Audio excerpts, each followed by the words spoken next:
సలాము అలైకుం వరహ్మతుల్లాహి వబర్కాతుహు. మీలాదున్ నబి మహాప్రవక్త ముహమ్మద్ రసూలుల్లాహ్ సల్లల్లాహు అలైహి వసల్లం గారి మీద ఉన్నటువంటి ప్రేమని వ్యక్తపరిచే ఒక విధానము. ఇది ఎంతో అద్భుతమైనటువంటిది, అమోఘమైనటువంటిది, ఉన్నతమైనటువంటిది అని ఒక పండగ తయారు చేయటం జరిగింది. ఆ పండగ ఎవరైతే జరుపుకుంటారో వారికే ముహమ్మద్ సల్లల్లాహు అలైహి వసల్లం గారి మీద ప్రేమ ఉంది.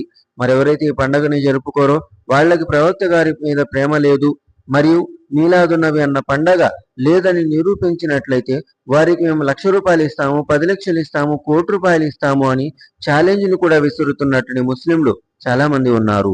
మరి ఇస్లాం మహాప్రవక్త ముహమ్మద్ రసూలుల్లాహ్ సల్లల్లాహు అలైహి వసల్లం గారి యొక్క ధర్మము. ఇది ప్రవక్త గారి బోధనల ద్వారా, ఖురాన్ గ్రంథం ద్వారా మన దాకా వచ్చినటువంటిది. ఇందులో ఏదైతే ఉందో అది ఇస్లాం అవుతుంది, ఇందులో ఏదైతే లేదో అది ఇస్లాం ఏమాత్రము కానే కాకూడదు. ఎందుకంటే మన రగిబ అన్ సున్నతి ఫలైస మిన్ని, ప్రవక్త గారి సున్నతుల్లో, ప్రవక్త గారి పద్ధతుల్లో, సాంప్రదాయాల్లో ఏ మాత్రమో ముందుకు వెళ్దాము, వెనక్కి వెళ్దామని ఆలోచించినా అది అధర్మ కార్యమైపోతుంది. ముహమ్మద్ సల్లల్లాహు అలైహి వసల్లం గారి సమాజంలో వాళ్ళు కానే కాలేరు. కాబట్టి మనల్ని మనం ముస్లిం అని చెప్పుకోవాలి. చెప్పుకోవటానికి కావలసిన అర్హతలు ప్రవక్త గారు మనకు తెలియచేశారు. మన్ సల్ల సలాతన, ఎవరైతే మా నమాజులు పాటిస్తున్నారో, వస్తక్బల కిబ్లతన, ఎవరైతే మేము కబిలాగా చేసిన దాన్ని కబిలాగా చేసుకుంటున్నారు, వాకల జబీహన, ఎవరైతే మేము జిబా చేసింది హలాల్ చేసింది బిస్మిల్లాహి అల్లాహు అక్బర్ అని చెప్పి బిస్మిల్లా చేసి తింటున్నారో వాళ్ళు ముస్లింలు. వీళ్ళందరూ ముస్లింలు అని ముహమ్మద్ సల్లల్లాహు అలైహి వసల్లం గారు అన్నారు. మరి అటువంటిప్పుడు మా ముస్లింలు నమాజులు పాటిస్తూ, ఉపవాసాలు ఉంటూ, జకాతు చెల్లిస్తూ, హజ్ చేస్తున్నారు. వీళ్ళందరూ ముస్లింలు. వీళ్ళ మీద మాకు ఎలాంటి సందేహము, శంకము లేనే లేదు. అయితే ఈ అధర్మ కార్యాలు, తెలియకుండా చేసే పనులు, ఇవి కూడా పుణ్యాలే అనుకొని చేసుకుంటున్నారు. ఇది మేము తప్పు అని వాదిస్తున్నాము. ఏం వాదిస్తున్నాము? ప్రవక్త గారి బోధనలకు సంబంధం లేనటువంటిది, ప్రవక్త గారి ద్వారా మా దాకా చేరనటువంటిది, ప్రవక్త గారి ప్రియ శిష్యులు చేయనటువంటిది ఏదైనా కూడా అధర్మ కార్యమే అవుతుంది. బాగుంది కదా అని నమాజు చదువుతున్నాము, 2 రకాతులు సజ్దాలో 4 సజ్దాలు చేస్తున్నాము, 2 రకాతుల్లో 4 రుకులు చేస్తున్నాము. ఈ విధంగా జరుగుతుందా? 4 రుకులు కాదు, 2 రుకులు మాత్రమే. సజ్దాలు 4 ఉన్నప్పుడు రుకులు 2 ఎందుకు? అవి కూడా 4 ఉంటే బాగుంటుంది. అల్లా మీద ప్రేమ లేదా? అల్లా మీద అభిమానం లేదా? సజ్దాలు 2 ఏంటి, ఒక 10 చేద్దాము, ఆ మాత్రం శక్తి మన దగ్గర లేదా? ఉన్నప్పటికీ వాటిని అలా పాటించటానికి వీల్లేదు. ఎందుకంటే ఇది ప్రవక్త సల్లల్లాహు అలైహి వసల్లం గారి బోధన ఏమాత్రమూ కానే కాదు. ఆయన ఎంతవరకైతే ఆచరించి మనకు చూపించారో అంతవరకు మాత్రమే ఆచరించి పాటించటం సున్నతు, సాంప్రదాయము. ఇన్నద్దీన ఇందల్లాహిల్ ఇస్లాం, అల్లాహ్ సుబ్హానహు వ తఆలా వద్ద ఆమోదయోగ్యమైన ధర్మం ఇస్లాం అయినప్పుడు అందులో ఏది స్వీకరించబడుతుంది, ఏది తిరస్కరించబడుతుంది, ఇది ప్రవక్త గారు మనకు తెలియచేయలేదా? తెలియచేశారు. ప్రవక్త గారు మనకు తెలియచేస్తున్నారు. మన్ అహదస ఫీ అమ్రినా హాదా మా లైస ఫీహి ఫహువ రద్దున్. మా మాటలు, పద్ధతులు, సిద్ధాంతాలు వీటిలో లేనటువంటి ఏ పనులైనా ఎవరు పాటించినా వాటిని మేము ఖచ్చితంగా రద్దు చేసేస్తాము. మరి అల్లాహ్ సుబ్హానహు వ తఆలా ఖురాన్ గ్రంథంలో ఆజ్ఞాపిస్తున్నాడు, వమన్ యబ్తగి గైరల్ ఇస్లామి దీనన్ ఫలన్ యుక్బల మిన్హు. ఎవరైతే ఇస్లాం ధర్మం కాకుండా ఇంకేదన్నా అనుసరిస్తారో, ఆచరిస్తారో, పాటిస్తారో అది ఏమాత్రము స్వీకరించబడదు అని ఖురాన్ గ్రంథంలో అల్లాహ్ సుబ్హానహు వ తఆలా తెలియచేశాడు. 10 లక్షలు ఇస్తాము, ₹1,00,00,000 ఇస్తాము అని ఛాలెంజ్లు విసురుతున్నవారా, మీరు ఒక పని చేయండి, ఖురాన్ కొనుక్కోండి. ప్రవక్త గారి బోధనలు హదీసుల్లో ఉంటాయి, ఆ పుస్తకాలు కొనుక్కోండి. ఒక ₹100, 200లో అయిపోతాయి. తీసుకొని ఏం చేస్తారు? చదవండి. చదివి అదిగోండి ఇక్కడ ఉంది, ప్రవక్త గారి మీద అభిమానంతో పుట్టినరోజు చేస్తే మీకు పుణ్యం లభిస్తుంది అని వాదించండి, అభినందిస్తాము. ఎందుకంటే చదివి వాదిస్తున్నారు కాబట్టి. కానీ చదువు లేకుండా మాకు అభిమానం ఉంది, అభిమానం ఉంది, అభిమానం ఏం చేసుకోవటానికి? ఈ అభిమానము ప్రవక్త గారి సొంత బాబాయి కూడా చూపించారు. నాకు తమ్ముడి కుమారుడు, అతన్ని నేను ఎంతో అభిమానిస్తున్నాను, ఎవరన్నా అతని జోలికి వస్తే నా జోలికి వచ్చినట్లే, ఎవరన్నా అతని మీద చేయి వేస్తే నా మీద చేసినట్లే, నా కత్తి సమాధానం చెప్తుంది అన్నటువంటి అబూ తాలిబ్ ప్రవక్త గారు అన్నారు, అతను కూడా శాశ్వత నరకవాసి. నరకంలో అతి తక్కువ శిక్ష ఎవరికి అంటే మా బాబాయ్ అబూ తాలిబ్కి. ఎందుకంటే నన్ను ఆదరించారు, అండగా నిలబడ్డారు, పక్కనున్నారు, ఇంత ప్రేమించారు. కాబట్టి ఆ ప్రేమ కొద్దీ అల్లాహ్ సుబ్హానహు వ తఆలా నరకంలోనే అతి చిన్న శిక్ష వేస్తాడు. కానీ నరకం నుంచి విముక్తి ఏమాత్రము లేనే లేదు. ఎందుకు? ముహమ్మద్ సల్లల్లాహు అలైహి వసల్లం గారు ఏ ధర్మాన్ని అయితే స్వీకరించారో, ఏ ధర్మాన్ని అయితే మన ముందుకు ప్రవేశపెట్టారో ఆ ధర్మాన్ని అబూ తాలిబ్ స్వీకరించలేదు. ఆ ధర్మంలో ఉన్న సిద్ధాంతాలను వీళ్ళందరూ స్వీకరించలేదు. మనం కూడా అంతే. ప్రవక్త గారు చెప్పింది చెప్పినట్లు పాటించినట్లయితే ముస్లింలం అవుతాము. అలా కాదు, ఏమవుతుంది, పర్వాలేదనుకున్న మరుక్షణము ఇస్లాం నుంచి దూరం అవుతున్నాము. ప్రవక్త గారు అన్నారు, కుల్లు ముహ్దసతిన్ బిదా, ప్రతి కొత్త పని అధర్మ కార్యము. వకుల్లు బిదాతిన్ జలాల, ప్రతి అధర్మ కార్యము అంధకారము. వకుల్లు జలాలతిన్ ఫిన్నార్, మరియు అంధకారము శాశ్వత నరకవాసము అని హెచ్చరించారు. ఆ పరిస్థితి మనకు రాకూడదు అంటే కొద్దో గొప్ప చదువుకోవాలి. చదువుకున్నది నిర్ధారించుకొని పాటించాలి. మాకు తెలుసులే, మేము ఎక్కడొకటి చదివామంటే ఎక్కడొకటి చదివేది ధర్మం కాదు. ఖురాన్ మరి ముహమ్మద్ సల్లల్లాహు అలైహి వసల్లం గారి బోధనల ద్వారా మనం చదువుకోవాల్సిందే ఖురాన్. అల్లాహ్ సుబ్హానహు వ తఆలా అన్నాడు, ఫైన్ ఆమను బిమిస్లి మా ఆమంతుం బిహి ఫఖద్ ఇహ్తదౌ, మీరు గనక సహాబాలు, ప్రవక్త గారి ప్రియ శిష్యులు, ప్రవక్త గారి అనుచరులలాగా విశ్వసించినట్లయితే మీరు రుజుమార్గం మీద ఉంటారు అని అల్లాహ్ సుబ్హానహు వ తఆలా అన్నారు. అంటే రుజుమార్గము సహాబాల పద్ధతుల్లో ఉంది. ప్రవక్త గారికి వాళ్ళ మీద ఏ అభిమానం అయితే ఉందో, సహాబాలు ప్రవక్తని ఎంతైతే ఇష్టపడ్డారో ఆ ఇష్టంలో మీలాదున్నవి లేదా, వాళ్ళకి మీలాదున్నవి చేయాలన్న ఆశ పుట్టలేదా? ప్రవక్త గారి పుట్టినరోజు కదా, మేం చేయకపోతే ఎట్లాగని వాళ్ళకి ఆలోచన రాలేదా? వచ్చి ఉండొచ్చు, కానీ చేయలేదు.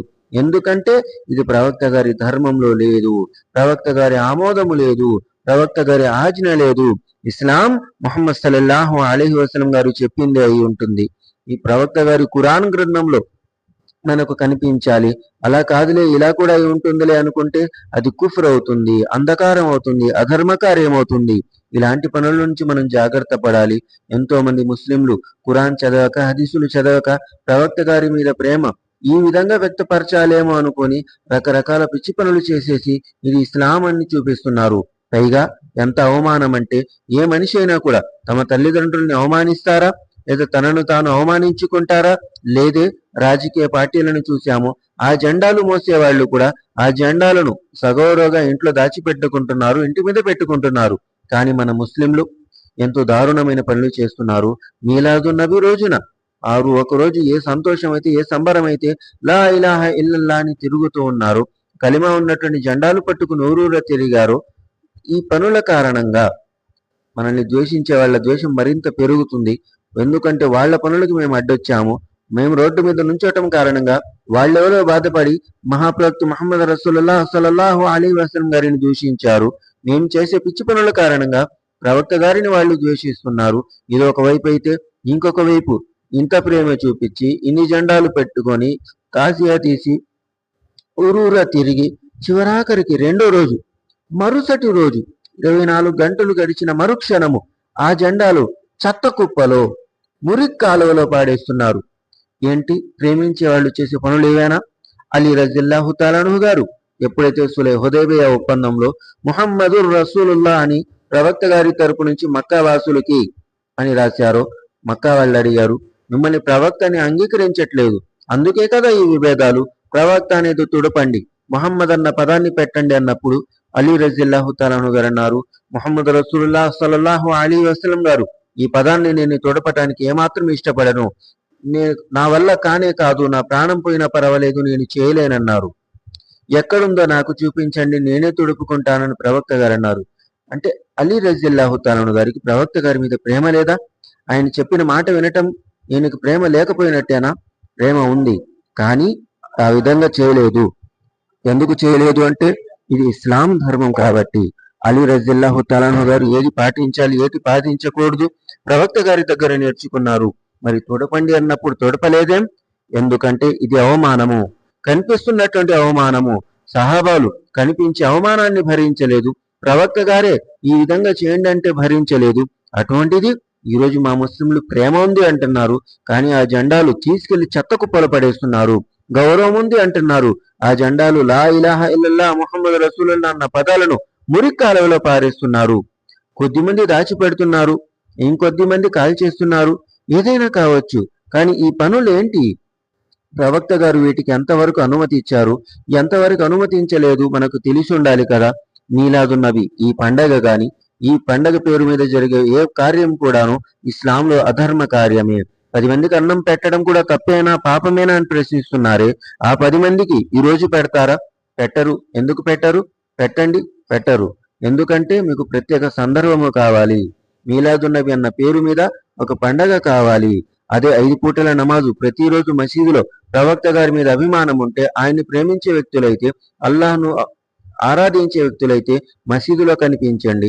రంజాన్ నెల వచ్చినప్పుడు 10 మంది, 20 మంది పెద్ద పెద్ద మసీదుల్లో కూడా 25 మందికి మించి ఉపవాసాలు ఉండే వాళ్ళు కనిపించటం లేదు. ఒక 50 మంది ఉపవాసాలు ఉన్నారనుకున్నా కూడా మసీదు సంఖ్య ఎంత, మసీదులో ఉండాల్సిన ప్రజలు ఎంతమంది చూడండి. ఈ షిరుకు పనులు, ఈ బిదాత్ పనులు రంజాన్ వచ్చినప్పుడే కాదు, జకాత్ అనేది ప్రతి సంవత్సరం ఒకసారి ధనవంతులు అర్హత ఉన్న వాళ్ళు చేయాలి అన్నప్పుడు ఈ జకాతు లెక్కలు చూసుకొని ఎక్కువ వస్తుంది, వద్దులే ఇన్షాల్లో వచ్చే సంవత్సరం తీద్దాం అనుకుంటున్నారే కానీ ఇది ఫరజు, ఇది విధి, ఇది తప్పనిసరి అని గ్రహించలేకపోతున్నారు.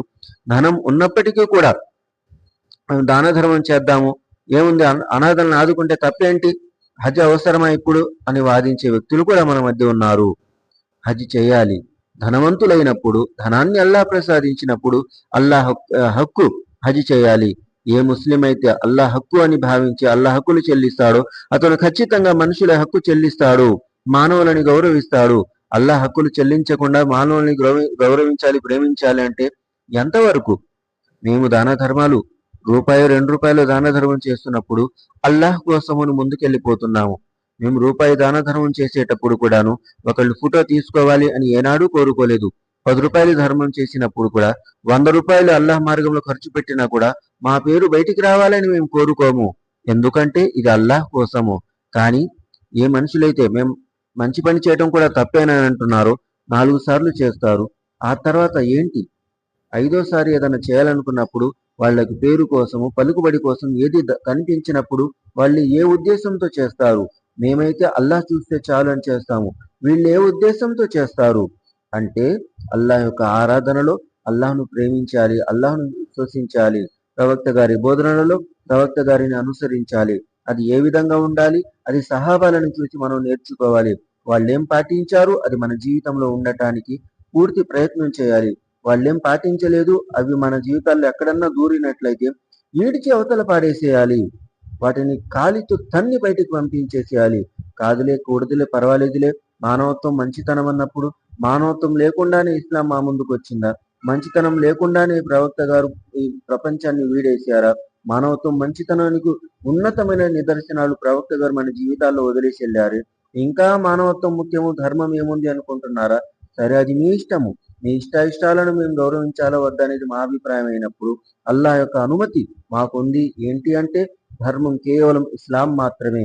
ఎవరైతే ధర్మం అల్లాహ్ యొక్క ధర్మాన్ని 2వ స్థాయిలో పెట్టారో వాళ్ళు అధర్మ కార్యానికి ఒరగట్టారు అని అల్లాహ్ సుబ్హానహు వ తఆలా అన్నాడు. ఆ అంధకారము మాకొద్దు. మీలాదున్నబి ఇది ఇస్లాం ధర్మంలో అయితే లేదు, ప్రవక్త గారి బోధనలలో అయితే లేదు. 1,00,00,000 రూపాయలు, లక్షలు ఇస్తామంటే ఇస్తే ఇవ్వండి, దాన ధర్మాలు చేయండి, కానీ ఆ పుస్తకాలు 4 కొని చదివి చెప్పండి. ఈ మీలాదున్నబి ఖురాన్లో ఇక్కడ ఉంది అని గట్టిగా వాదించండి, చదివి వాదించండి. మీలాదున్నబి హదీసుల్లో ఇక్కడ ఉంది అని గట్టిగా వాదించండి, చదివి వాదించండి. చదివిన తర్వాత ఇంకా ఈ మాటలే రావు కాబట్టి మేము చదవండి చదవండి అని ప్రోత్సహిస్తున్నాము. మీరు చదివే కొద్దీ మీ స్థానం పెరుగుతుంది. మిమ్మల్ని ప్రోత్సహించినందుకు మాకు కూడా కొద్దో గొప్ప పుణ్యం అల్లాహ్ ఖచ్చితంగా ఇస్తాడన్న నమ్మకంతోనే ఖురాన్ చదవండి, హదీసులు చదవండి. ఇందులో మీలాదున్నబి లేదు అని మేము వాదిస్తున్నాము. అల్లాహ్ మాకు మరియు మీకు చదువుకొని ఆచరించి సత్కార్యాలు చేసి అల్లాహ్ దగ్గరికి చేరుకునే సౌభాగ్యం ప్రసాదించాలని దువా చేస్తున్నాము.